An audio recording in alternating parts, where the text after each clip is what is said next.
Madam, अशा काही केसेसमध्ये की विक्टिमला तर सोडा, पण आरोपी यावेळी तुम्हाला बळी पडतोय या प्रकरणामध्ये, असं कधी जाणवलं आहे का? आणि अशा वेळेला तुमची काय भूमिका होती? महत्त्वाचं म्हणजे कायद्याने हात बांधलेले आहेत. बरोबर. कायदा जे सांगणार तेच करावं लागतं. प्रकरण असे आहेत, काही 1-2 उदाहरणं आहेत माझे, ज्याच्यामध्ये मुलगी आहे XYZ नावाची, शाळेमध्ये शिकती आहे ती, आणि एक मुलगा आहे जस्ट 18 वर्ष कंप्लीट केलेला आहे, म्हणजे ज्युएनाईल जस्टिसच्या पासून बाहेर आहे. 18 वर्ष 2 महिने समथिंग झालेले आहेत त्याला. आणि तो आपल्या वडिलाचं काहीतरी स्वप्न असेल आयुष्यामध्ये पुढे जायचं वगैरे काही, तर तो आपलं शिक्षण कंप्लीट करून वडिलांना कामात मदत करायचा. त्यांचं पंचरचं आणि कपड्याचं एक दुकान होतं, तर ते दोन्ही पण चालवायचा, तो बघायचा कधी कधी वडिलांना हेल्प म्हणून. याच्यातच ते मुलगी जाता येताना यांचं इंटरॅक्ट होतं, दोघे एकमेकाकडे बघतात.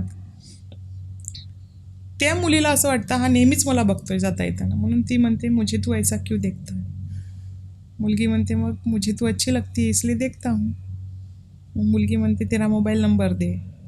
मग दोघांचं बोलणं चालू, दोघेजण एकमेकांसोबत तासन तास बोलतात, मैत्रिणी बोलतात. मग प्रश्न असा होतो की आपले आई वडील यांचा विचार राहते मुलं अभ्यास केले पाहिजे, शिकले पाहिजे, पण त्यांना हे लवकरच लक्षात येतं की मुलगी अभ्यासाकडे सोडून फालतू गोष्टी जास्त करून राहिली आहे, मोबाईलचा थोडासा जास्त वापर करते आहे. मग याच सिच्युएशनमध्ये एकदा असं होतं की सकाळी शाळाची बस येऊन असते आणि मुलगी ही उतरत नाही खाली, त्याच्यामुळे भाऊ जाऊन बघतं बहीण काहून तयार होत नाही आहे, तर ही फोनवर बोलत असते. तेवढ्यातच तो मुलगा दरवाजा खोलून तयार होऊ नये, ती पटकन फोन ठेवते आणि बॅग घेऊन बाहेर निघते. तर हिला वाटते की भावाने काय ऐकलं माहिती नाही, कारण की ती त्या सिच्युएशनमध्ये त्या मुलासोबत बोलत असते सकाळी सकाळी व्हिडिओ कॉलवरती. ही तोच विचारात जाते की भावाने माझ्या आज पाहिलं असेल, काय म्हटलं असेल, काय नाही, त्याच्या डोक्यात काय चालू असेल. मग घरी तिथे शाळेमध्ये गेल्यानंतर क्लास न करताना मैत्रिणींना सोबत डिस्कशन की आपल्यासोबत आता असं असं झालंय, मी आता काय करायला पाहिजे. मग असतात मैत्रिणी पण सजेशन देणारे, जा सिमरन जी ले अपनी जिंदगी हम तुम्हारे साथ है. मग त्या सिच्युएशनमध्ये त्यांनी बोलतात की त्याला फोन करा, मुलाला बोलवते, मुलगा येतो भेटायला. तेरा अगर प्यार मुझसे सच्चा वाला है तो मुझे यहाँ से भगा के लेके चल, वरना मैं जहर खा लूँगी, मर जाऊँगी, क्योंकि तू मुझसे बात करता है ये घर वालों को मालूम पता चल गया है, और अभी पता चलने के बाद में वो मुझे घर से बाहर भेज देंगे और गांव में डाल देंगे या फिर मेरा एजुकेशन बंद कर देंगे, और अभी घर जाने के बाद में बहुत मारेंगे. आई म्हणते माझं प्रेम खरं आहे, मी आतापर्यंत खरं प्रेम केलं आहे तुझ्यावरती, चल म्हणते माझ्यासोबत. दोघेही जण जातात, एक नाईट स्टे करतात.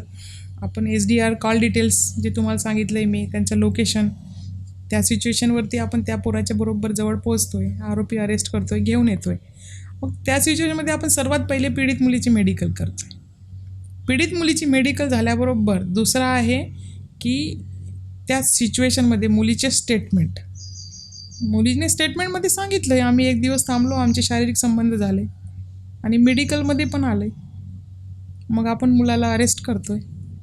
अरेस्ट केल्याबरोबर तो तर ऑलरेडी त्याने 363 तर केलाच होता, म्हणजे अल्पवयीन मुलीस फूस लावून पडून नेलेल्या, त्याच्यासोबत त्याने आता रेप पण केलेला आहे. कारण की 18 वर्षाच्या आतील मुलीसोबत कोणी जर शारीरिक संबंध केला तर तो एक बलात्कार म्हणूनच गणला जाईल, असं सहमतीने केलं असेल तरीही, कारण की 18 वर्षाच्या आतील मुलगी तिची असहमतीच समजल्या जाणार असं म्हटलेलंच आहे. मग आपण त्याला अरेस्ट करतोय. त्याला समजत नाही की मी काय चुकीचं केलंय, कारण की मुलगी तर घरी गेली ना आपल्या, बरोबर आहे. तिचं मेडिकल करून आपण आईवडिलांच्या ताब्यात देतो. मुलगा काय, मुलगा आतमध्ये गेलाय, तो जेलमध्ये गेला.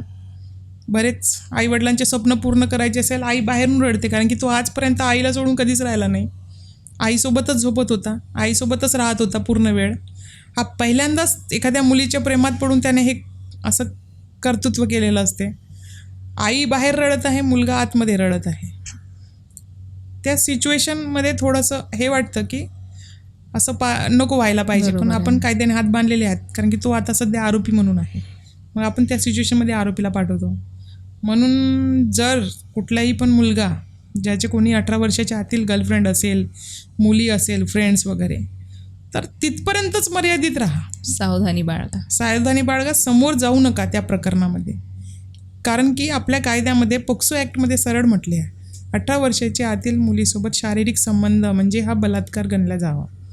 म्हणून जे कोणी पण मुलं आहेत, एक मैत्री म्हणून आपण म्हणणार नाही की मैत्री नका करू म्हणून, पण त्याला एक लिमिटेशन्स ठेवा. बरेचदा आपण पाहिलेलंच आहे, बरोबर आहे. लिमिट क्रॉस झाली, मर्यादा ओलांडली, सीमारेषा ओलांडली, तर मग रामायणही घडतं. म्हणून मग हे तर आपलं आत्ताचं सध्या कलियुग आहे चालू. सगळ्यात महत्त्वाचा संदेश दिला मॅडम तुम्ही, की 18 वर्षाच्या मुलांनी आपल्या करिअरकडे पहिले फोकस करायचं. करा मैत्री, पण एका लिमिटेशन्सपर्यंत.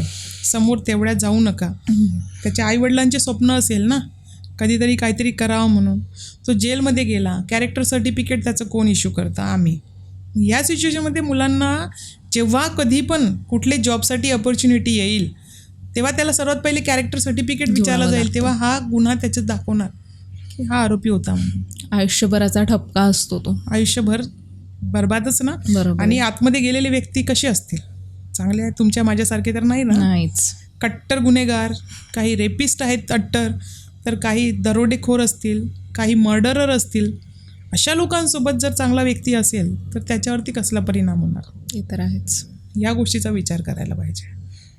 म्हणून याच्यामध्ये असं म्हणता येणार की जे आरोपी मुलं आहेत त्यांनी या गोष्टीची जाणीव ठेवायला पाहिजे की आपली मैत्री ही कोणासोबत आहे आणि कितपत आहे. आजचा हा महत्त्वपूर्ण संवाद तुम्हाला उपयुक्त वाटला असेल तर द सिटी आयकॉन पॉडकास्टला नक्की सबस्क्राईब करा.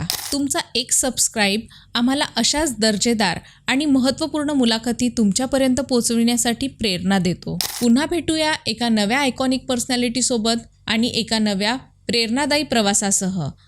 लाईक करा, शेअर करा, सबस्क्राईब करा.